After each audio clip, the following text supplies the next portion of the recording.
So here's the thing. This idea just kind of came to me one day. I was just messing around on the internet, as you do, when I wondered if there was a website that allowed you to randomly generate your own team of Pokemon. I don't know why, it just something that popped in my head. What do you want from me? Turns out there is, and sure, why the hell not? Can you beat Pokemon Fire Red with an AI-generated team? Let's find out. Here's the rules of the run that I came up with.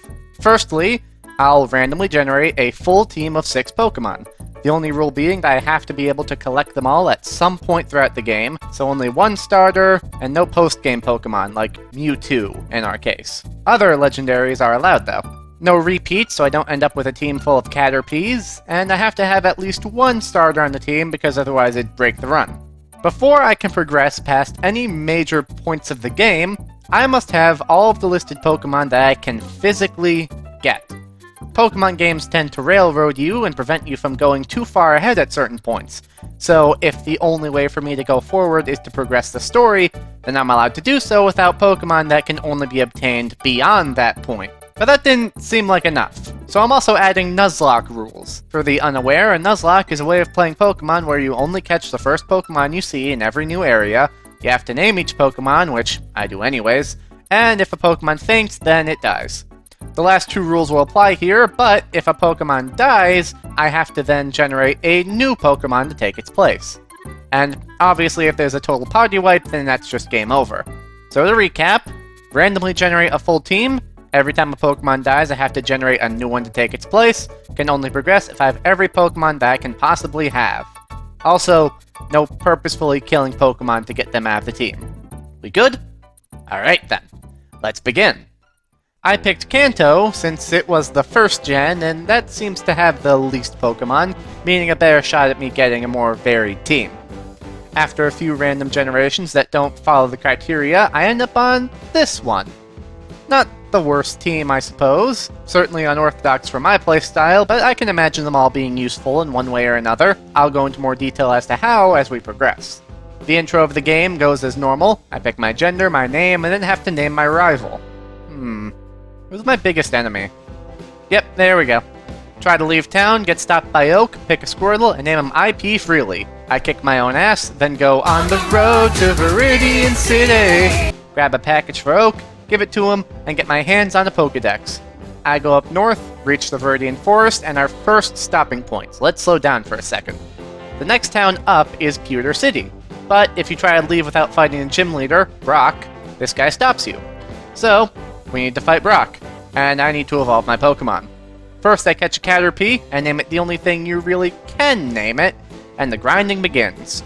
For context, Freely has to get up to level 16, and Mothra has to get up to level 10 before I can progress. As I did this, I started to plan out my strategy for the next few gyms. Brock was easy. I had a water type, he has rock types, water is strong against rocks, no need to think too hard about it. Misty, on the other hand, that's a bit tougher. I won't really have anything that's strong against her water types, but I decided we'll cross that bridge when we get to it. After reenacting that one scene from the anime, both Mothra and Freely evolve. Wartortle, the turtle Pokemon! Wartortle is a pretty alright Pokemon, all things considered. After all, he doesn't evolve again until level 36, and that's quite a ways into the game. But even after that, it's still relatively decent for the most part. His Water-type moves are going to be great against Blaine's Fire-type gym, as well as my rival's own Fire-type. And seeing how the HM Surf is necessary to beat the game, since it allows you to traverse on water, thank God I ended up on a team with a guaranteed Water-type. Butterfree, the butterfly Pokemon! Butterfree is another alright Pokemon to have. Its stats, while again not the best, are still decent. And early access to a Psychic type is nothing to scoff at, seeing how we're going to start seeing Poison types in a bit, which Psychics are strong against. The current plan is for her to take down Koga's Poison type gym, Agatha's Poison type in the Elite Four, as well as the majority of Team Rocket since they carry Zubats. With the team about as ready as I can make them, I head up onto Pewter City and take on our first gym. After being this random fucko who doesn't matter, the real fight with Brock begins. I lead with Freely, and Brock leads with his Geodude, which dies in one hit. But then he brings out his Onix, which dies in one hit. No wonder why this idiot left the gym and became a breeder. Before leaving Pewter City, I also stock up on a few supplies. a few repels, a few potions, 5 escape ropes, the usual. After beating up some children, I reached this spot. This is a very important spot. See, this little grass area right here, as far as I'm aware, is the only place in Fire Red that spawns female Nidorans, the Pokemon that would then evolve into Nidorina, our next Pokemon. The only problem is, and I'm not kidding here, it has a 1% chance of spawning. Haha, fuck you. And so I just kinda run around in circles for a while. After about 10 minutes of running, I finally end up with a Nidoran female, catch it, and name her Wall Street. Get it? Because it's the 1%? Then about 40 minutes of grinding happens and Wall Street evolved into Nidorina. Nidorina, the poison pit Pokemon. Okay, so being up front, I don't know what we're gonna use Nidorina for. At first I thought it'd be cool to have a ground type for Lieutenant Surge's electric gym. Then I remembered that Nidorina isn't a ground poison type, she's just a poison type. It's not until her next evolution up, Nidoqueen, when she actually becomes a ground type. A pure poison type is the worst, especially in Kanto, because the one thing that poison is strong against, grass types, is nullified because most grass types are also poison types. The only valuable thing about a Nidorina is that it can learn the HM's Cut, Rock Smash, and Strength, all of which can be used outside fighting to help us get goodies, with Strength and Cut being required to progress at certain points. Meaning yes, I'm turning Wall Street into the HM slave. Moving right along, we start traveling through Mount Moon, and I have to really start planning on what I'm gonna do for Misty and fights with myself. Because for the next 2 cities, this is our team. We're not adding another Pokemon for a good few hours. Really, the best plan I could come up with is putting her Pokemon to sleep with Mothra and then using Freely to tank their moves as he chips away at their health with Mega Punch, a move I taught him after finishing up Mount Moon and the Team Rocket grunts inside. Regardless, I make my way to Cerulean City, and I get a little nervous. See this hill here? Once you jump down this hill, you can't go back the way you came for a while. Meaning that if one of my Pokemon dies here, and I generate something like, say, a Mankey that only spawns near Viridian City, then I'm not getting that Mankey for a long time. Still, progress must be made. I jump down the ledge, grab a rare candy hidden in the flower bed, and decide to fight my rival. He leads with Pidgeotto, and I lead with Freely. And after a few Mega Punches, the bird is gone. And then we have my first I'm an idiot part of the run, as he sends out his Bulbasaur, and I send out Wall Street. Remember earlier when I said that poison strength against grass type is nullified because most grass types are also poison types? Here, we see that in action, as despite me always picking Bulbasaur, I forgot that he's a grass poison type, which led to me being very confused when I used Poison Sting on it, and it wasn't super effective. Eventually I get my act together and swap Wall Street out for Mothra, who makes quick work of the little nub. The next matchup is Abra versus Wall Street. Abra literally can't do anything, so this is basically just Wall Street beating up a child. Finally, a Rattata that Wall Street also easily takes out. I then proceed to not go up the bridge for some reason, and instead just book it for Misty. I think I originally just wanted to test out my strategy for Misty on the other trainers in the gym, which in all fairness it does work pretty well, but then I got overexcited and decided to just take her on while I was here. The first matchup is her Staryu versus Mothra, and I immediately abandoned the plan. I think it was because Mothra was at the same level of Staryu, so I just figured, fuck it, and had Mothra take it on. It did not go well. We switch back to sticking with the plan for the rest of the fight, and hey, what do you know, it fucking works. Also, a bit ago, Freely learned Bite, a Dark-type move, and apparently, Starmie is a Psychic type. Psychic is weak to Dark moves, Champa, Champa, Champa, and there goes Patrick. After defeating Misty, I finally head north across that bridge. This nice man gives me a free gold nugget, and I use this little trick here to get the TM for secret power early, which made me feel so fucking smart as a kid.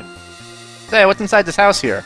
Oh shit, a talking Pokemon! Digimon is a ripoff after all! What is wrong with you? Not a blessed thing, Toots. Now toodles! No, this isn't a real Pokemon. Pokemon can't actually talk.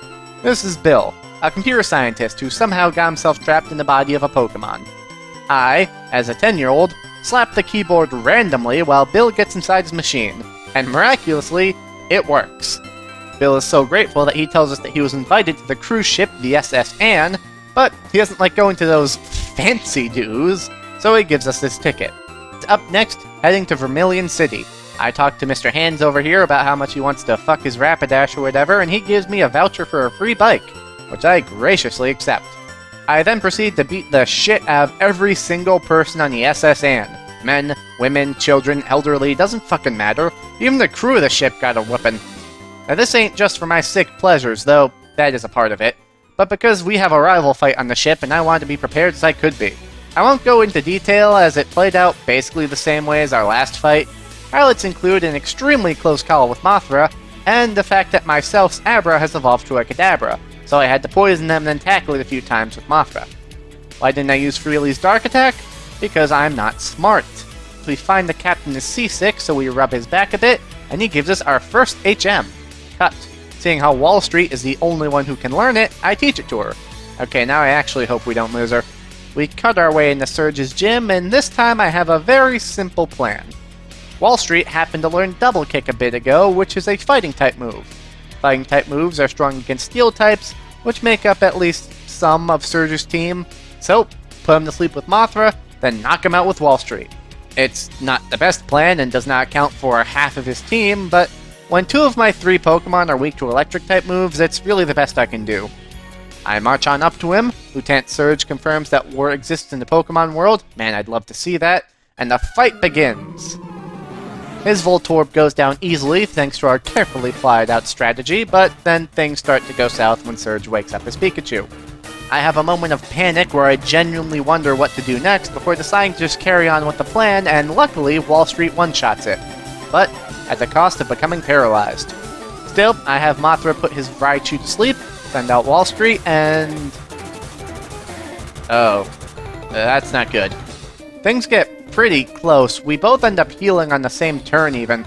We damn near end up losing Wall Street, but she manages to hold on just long enough to take the Raichu down. With all of that sorted, our next stop should be going through Diglett Tunnel to meet the aid on Route 2 that gives you Flash. But I don't have enough Pokemon to get it. So instead, we're just hopping straight into Rock Tunnel. See, this is why you needed Flash. Normally you could use it here to light up the tunnel so you can actually fucking see.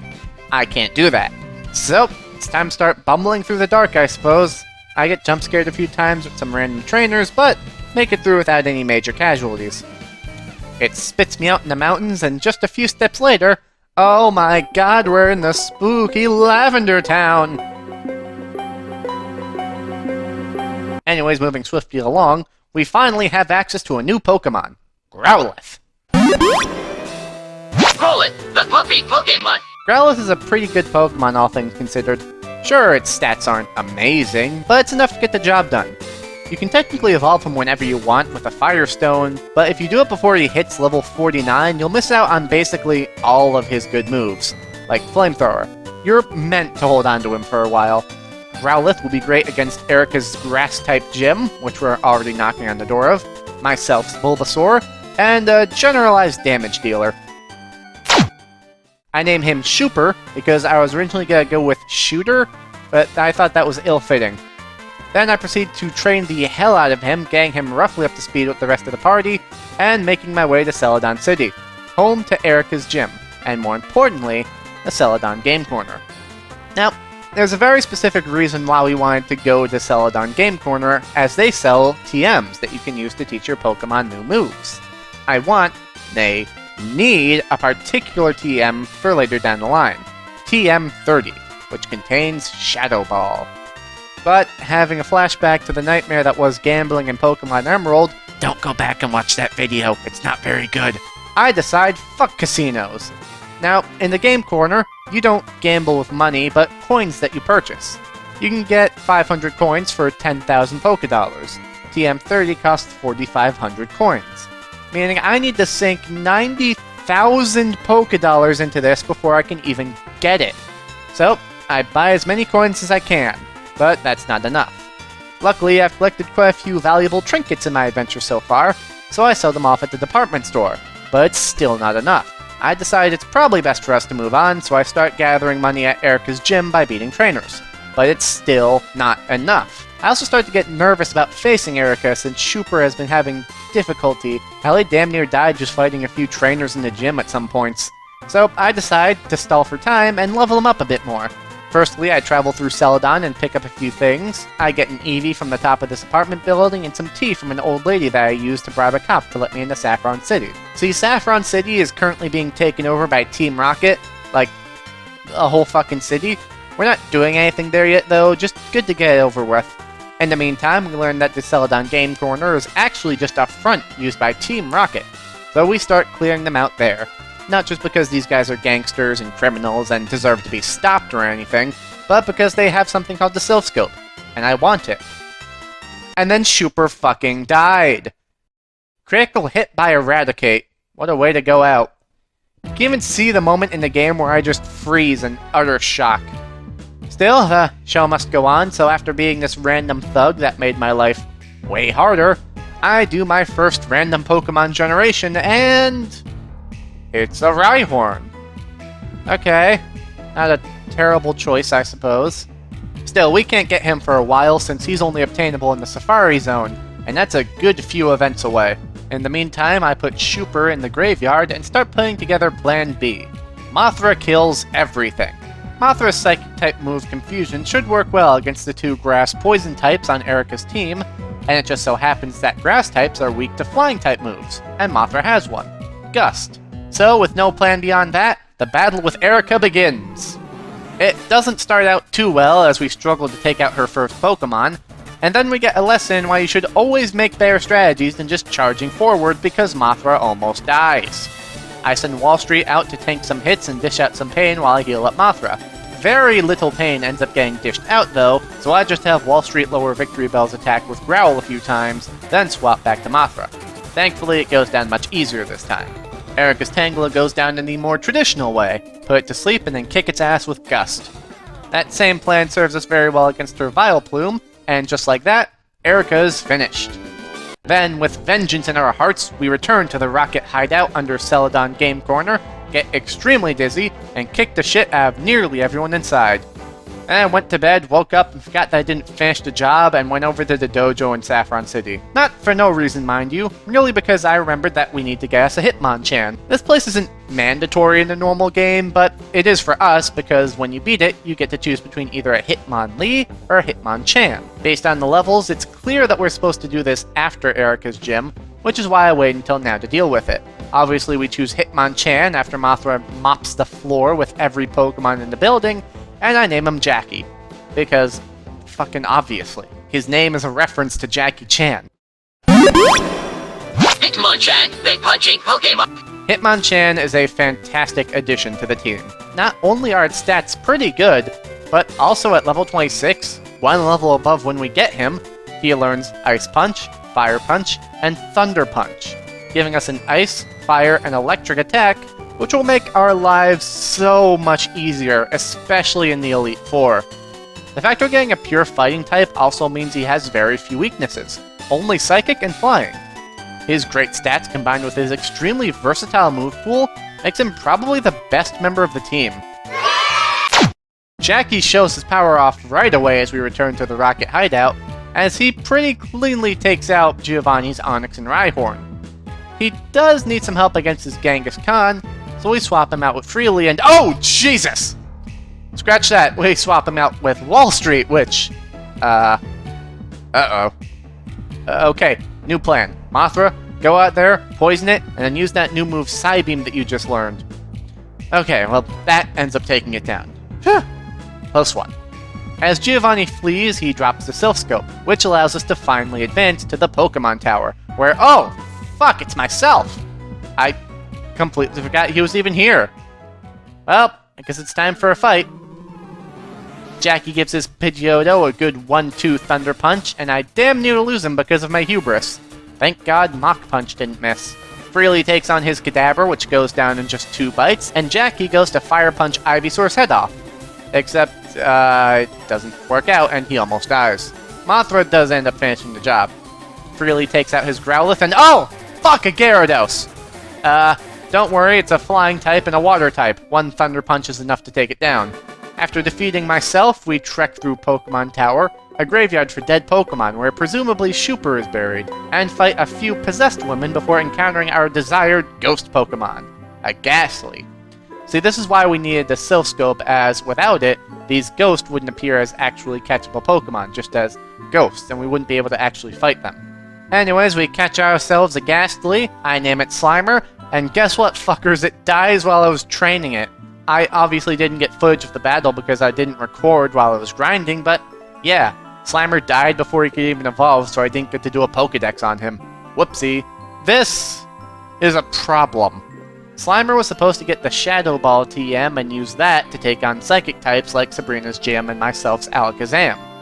With our Psychic Destroyer dead, this has suddenly become a problem.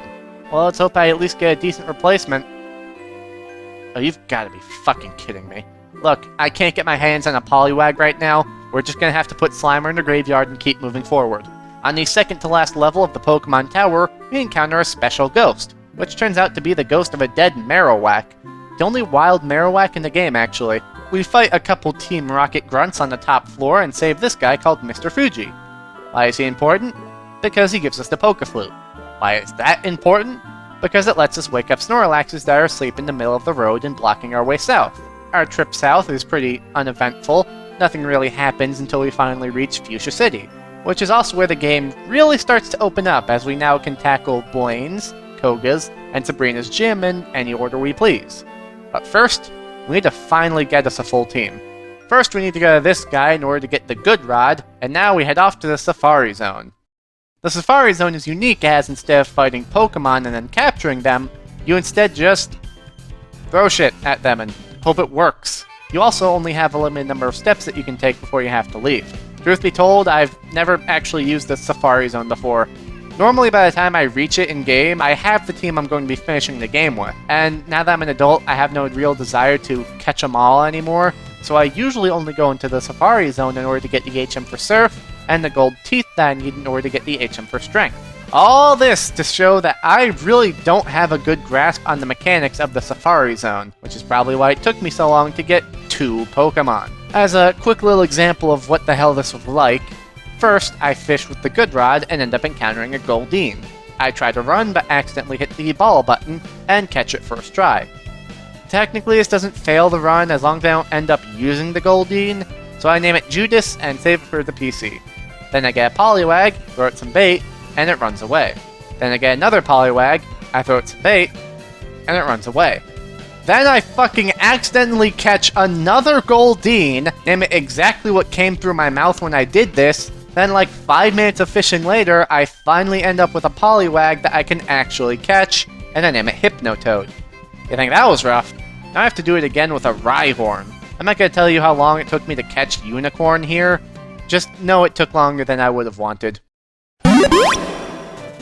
Poliwag, the tadpole Pokemon. I really have no use for Poliwag, except maybe as a backup if Freely dies. Its stats are pretty bad, but it's capable of learning some pretty good moves, so maybe it would balance out to just being okay. Still, I have no high hopes. Rhyhorn, the spiked Pokemon. Okay, they phoned it in with that one. Rhyhorn is interesting because his physical stats are fantastic, but his special stats are dreadful. For non-Pokemon fans, physical stats affect moves in which a Pokemon would physically hit another one, like a punch or something, whereas special moves are moves where you cause damage without making contact. You know, shit like Fire Breath or Water Attacks, that sort of stuff. Basically, Rhyhorn is going to be a tank, able to dish out hard damage, take quite a bit back, but he's slow and doesn't have much more beyond that. Either way, I add them to the team. Don't ask why they're in the cemetery, even I'm not sure. Then we run through the Safari Zone and get the Gold Teeth and the HM for Surf. I immediately teach Surf to both Freely and Hypnotoad, then give this old man his teeth, and as a reward, he gives me the HM for Strength, which I used to get a rare candy he clearly did not want me to get. I do a bit of swap grinding with Hypnotoad, where you send them out at the start of a battle with something that's way stronger than it, before swapping to another Pokemon who can actually take on the enemy, which would give you a decent amount of experience points. But that ends up taking too long, so I basically just end up taking him through the entire game. Using Diglett Tunnel, I go back to Route 2 and just do everything that I just told you, again, until Hypnotoad's at a decent enough level. Then I get the strangest random encounter ever as I get a fucking Ditto just out in the grass. This is strange because everyone always says you can only find Dittos in the Pokemon Mansion and in Mewtwo's Cave. After getting Hypnotoad up to a decent level, I decide, I guess we're at a high enough level to take on Koga's gym. What's the worst that could happen? Juggler Caden is the worst that could happen. Next fucking time I play a Pokemon game, my rival is going to be Juggler Caden. Firstly, in this Poison-type gym, his only Pokemon is a Psychic type. This just goes to show how useless Poison types are, that even in their gym they're not very popular. Still, I obviously can't fight it with Mothra, and the rest of my team is under-leveled to face it. You can imagine how this goes. First, I swap out to Freely to use Bite on it, and... oh buddy, that is not super effective. I quickly realized that Freely is outmatched, so I swap him out with Jackie, because I forgot that Psychic types are strong against Fighting types. Please forgive me, okay? This chart's hard enough to memorize. Then I immediately swap back to Mothra, who gets poisoned and then almost dies. She does manage to poison the Hypno before I swap her out with Unicorn, who, guess what? Dies in one hit. Now's not the time to worry about that, because I have to swap back to Freely, only to realize that my only healing items that I have on me are standard potions, which are the lowest healers in the game, only healing 20 HP. I'm almost certain that Freely would require more health than that to survive another hit from Hypno, but I use it anyways, and thankfully, the Hypno does not attack and instead uses a move that raises its special attack stat before dying due to poison. If he attacked Freely, I'm almost certain that he would have died. I immediately back the fuck out and put Unicorn in the cemetery before generating my next Pokemon. And it's... Poliwrath, the fully evolved form of Poliwag. I kinda end up tossing around what the hell to actually do here because I didn't plan for something like this to happen.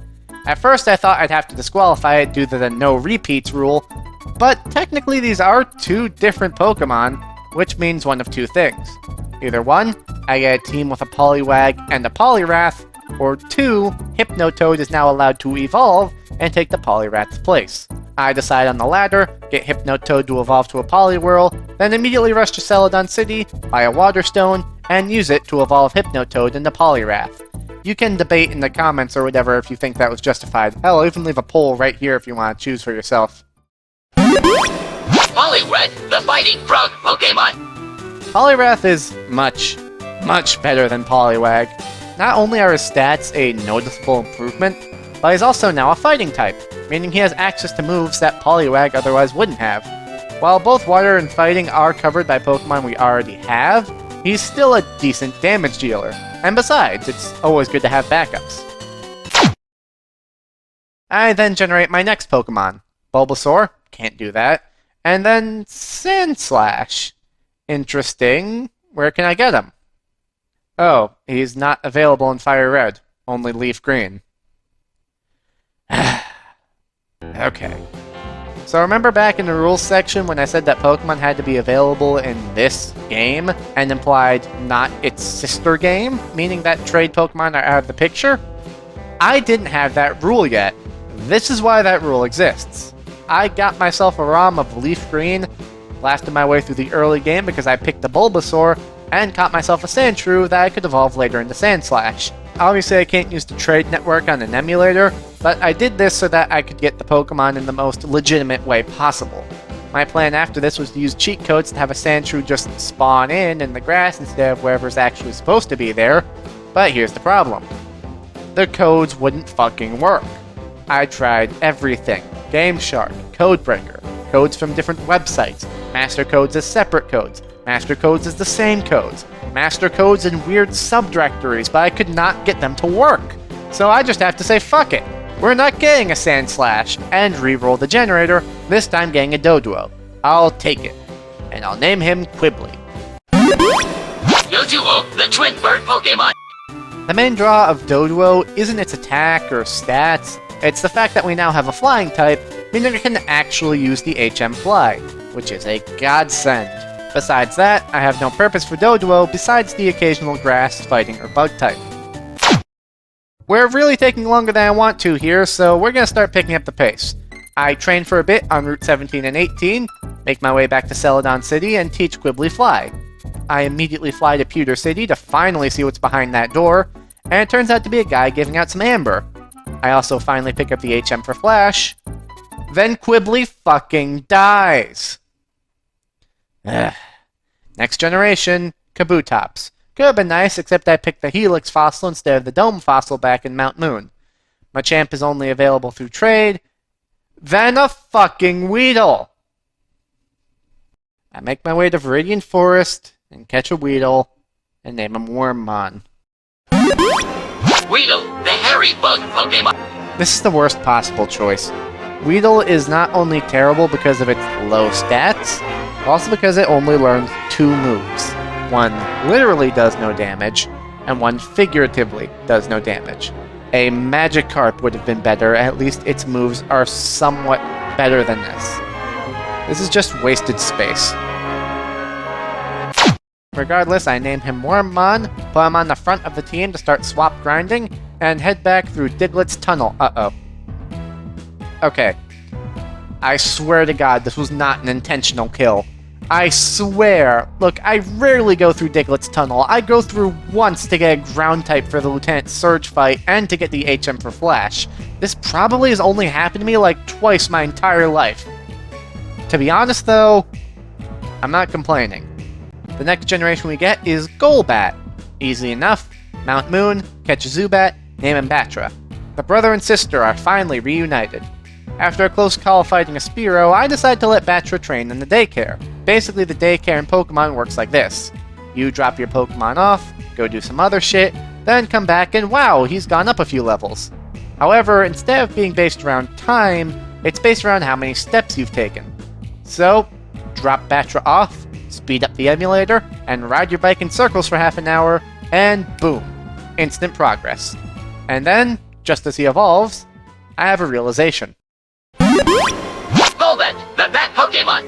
While Golbat's stats are pretty good and his move pool is decent, the real reason why Golbat is a godsend is because he can learn Shadow Ball, meaning that for the first time since Slimer's death, I actually have a Pokemon that can reasonably deal damage with Psychic types.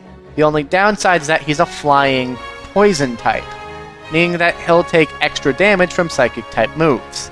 Still, all the more reason we want to give him a move as powerful as Shadow Ball. With renewed strength and vigor, I march my way right back to the Celadon Game Corner with all of the money I've gotten since my last spending spree there, ready to buy my way through life and get my hands on Shadow Ball. But it's still not enough! Don't worry, we are close though. I grind Mothra a bit since thankfully all the bikers on Route 17 and 18 use poison types, then use Batra and Freely, who both have the dark type move Bite, to clear the psychics out of the gym. With nothing else to lose, I challenge Koga to a fight. If you've been paying attention, you should know how this goes. Mothra is our strongest Pokemon with a powerful Psychic type move, poison types are weak to Psychic types. We didn't even have to swap her out as Mothra tore through Koga's coughing, muck, other coughing, and wheezing. I still don't have enough money to buy Shadow Ball, so I decide to make myself busy by sorting out some shit on Cinnabar Island. So, fun fact, the intended way for you to travel to Cinnabar Island is to go south on the beach outside of Fuchsia City, then west, then travel through the Seafoam Islands, and finally more west until you hit Cinnabar. I have not done it that way for most of my life. In fact, as far as I'm aware, I've never gone that way.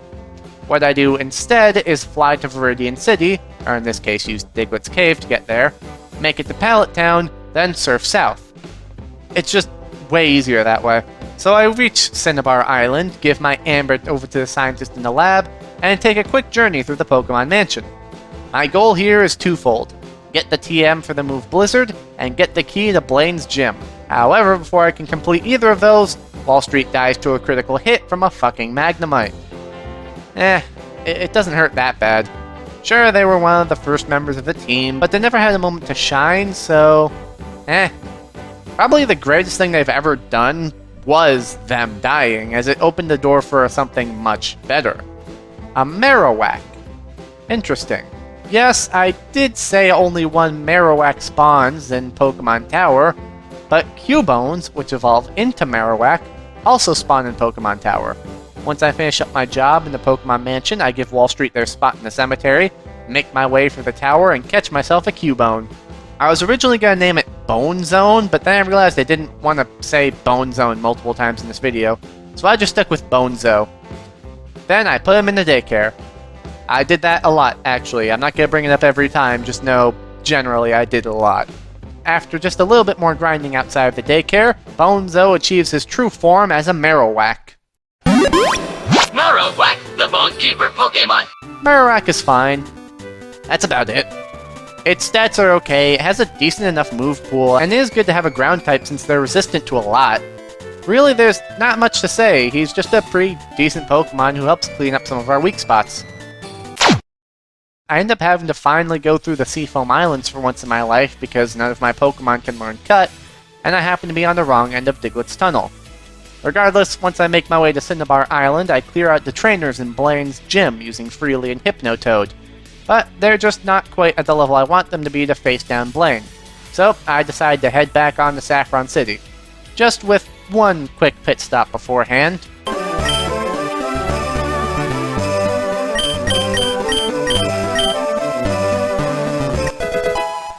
I teach Golbat Shadow Ball and head to Saffron City to start the domino effect that will end in me kicking Sabrina's ass.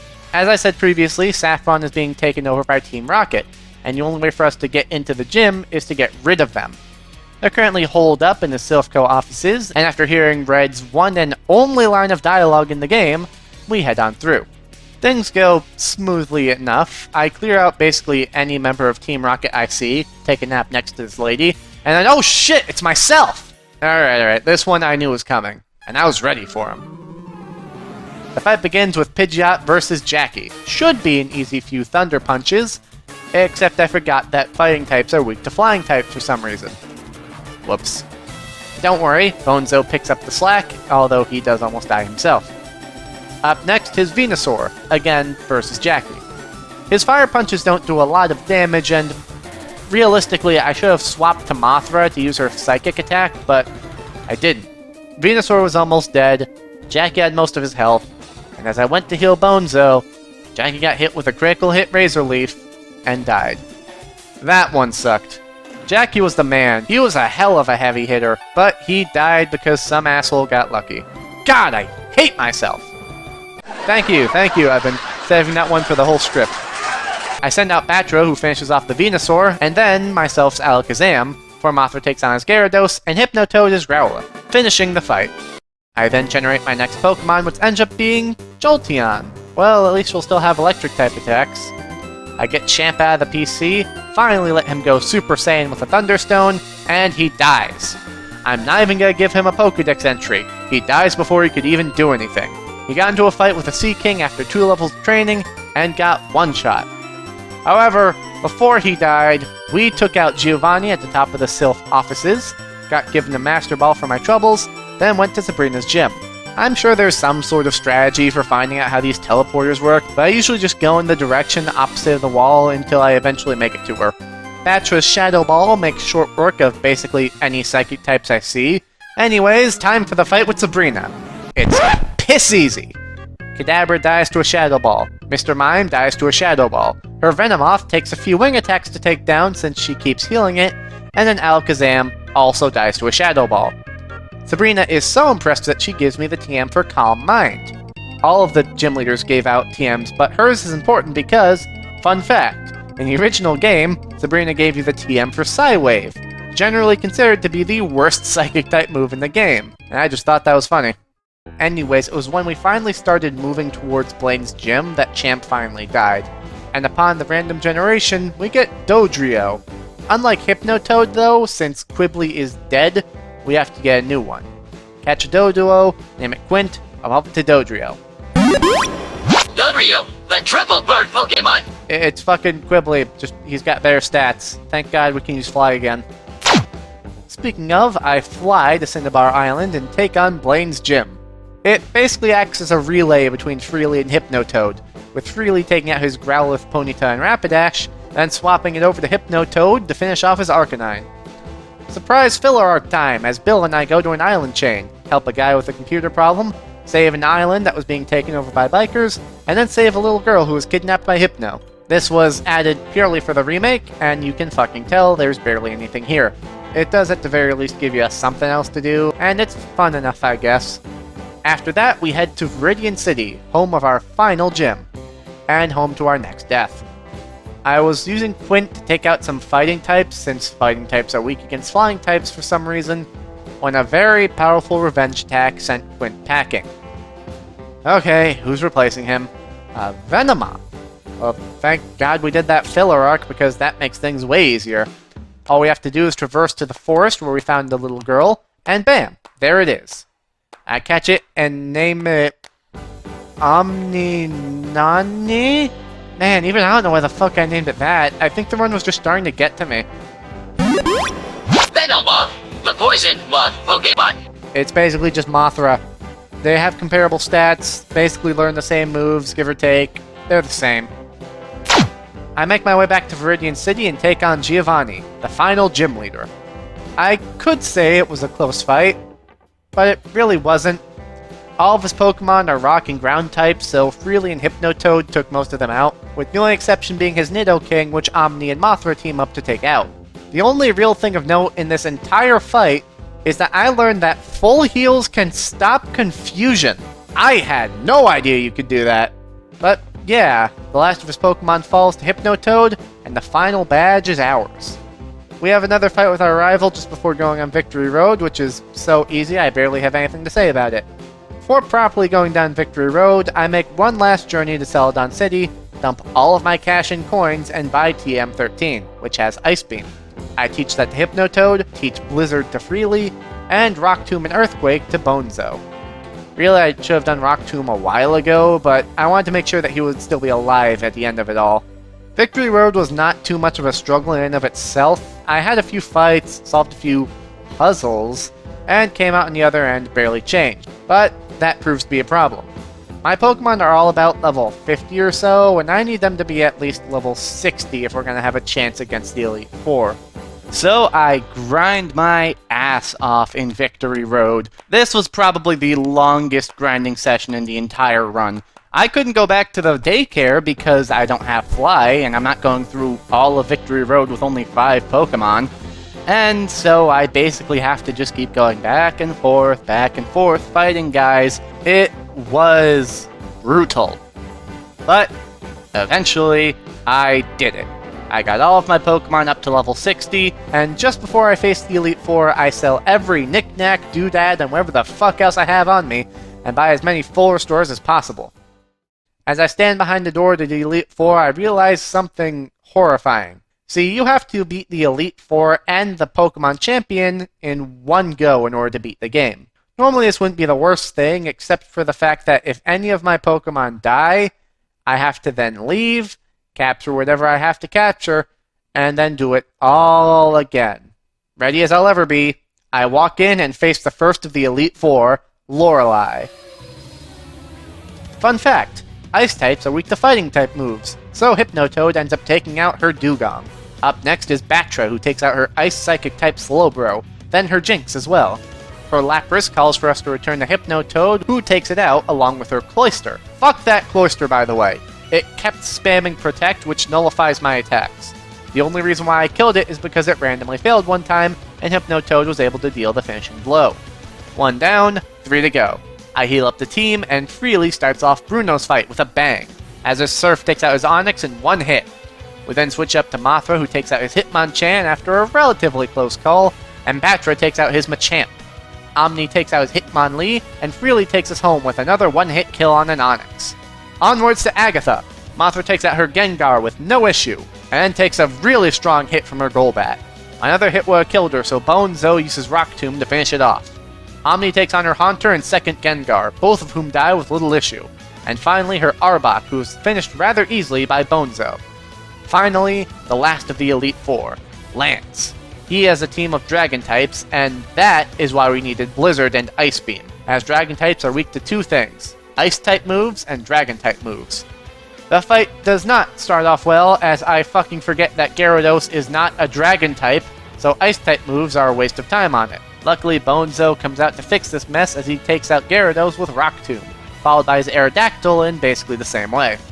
Finally, out comes his Dragonite, which Hypnotoad Ice Beams the hell out of. It goes the same for both his Dragonairs, which die very similarly. The only real upset here is I got freaked out when for some reason one of them used Thunder Wave on me, and I thought that I was about to lose Hypnotoad for a second, before I remembered that Thunder Wave does no damage and just paralyzes. At last, the final battle. I heal up my team one last time, use all of the elixirs and ethers I have to make sure that their moves won't run out of energy, and finally go forth to face myself. I lead with Bonezo as he leads with Pidgeot. Rock Tomb is the name of the game as I start spamming the hell out of it, though his Pidgeot's Aerial Ace does a surprisingly high amount of damage. The fight's a close one, but on the final Rock Tomb, Bonezo misses and Pidgeot takes the chance to deliver a critical hit Aerial Ace, putting Bonezo down. No time to stop now, Freely finishes it off with a Surf before Mothra takes over to take on his Venusaur. The classic strategy of Sleep then Psychic works well, and it's finished off without even hurting Mothra. Hypnotoad comes out to face his Rhydon, which dies in one hit thanks to Surf. Up next is Alakazam versus Batra. It's a bad matchup as both of our main attacks are powerful enough to nearly one-shot the other. It's all about whoever gets lucky, and unfortunately, it was Alakazam, sending Batra to the ground for the last time. Mothra bursts out to avenge her brother and uses Silver Wing, but it's still not enough to bring him down. But a second round finally takes it out. Myself sends out his Arcanine and I send out Freely. We damn near lose him to a critical hit extreme speed, but it was worth it as I managed to use Rain Dance to make rain start falling, which is helpful as it makes water-type moves more powerful. It's a close call, but Freely manages to take out the Arcanine, leaving us with his final Pokemon, Gyarados, the only Pokemon that I had no plan for. I send out Mothra to poison it, and the worst occurs. Gyarados uses Hydro Pump, which takes out Mothra, potentially due to the rain since it's a water-type move. But now's not the time for regret as I throw Omni out at the Gyarados. We're so close, we just have to outlive it! It gets close, another hit in Omniwhip in history. But with one last Psychic, Gyarados goes down and the fight is ours! Professor Oak appears to give us a speech about how friendship won the day or some shit, and I admit my party to the Pokemon Hall of Fame. Finally ending the challenge. Yes, it actually took 33.5 hours to do this. And honestly, I think I liked it? It was certainly fun getting a wacky team composition, and there was something interesting about getting a flawed Pokemon role and just having to deal with it for a while, Wormmon notwithstanding. It's weird because in a series all about customizing your team to your liking, you'd think taking that customization away would make it suck more than it did. Hell, even Nuzlocke to an extent have some customization. I mean, it's not like you only ever have 6 Pokemon at your disposal in one. So yeah, I guess it was fun, despite wanting to tear my hair out at certain points, though I'll probably not be doing another one anytime soon. Oh, and if you're wondering, 12. 12 Pokemon died in the making of this video. I'm Sir Strongman, and that was the thing.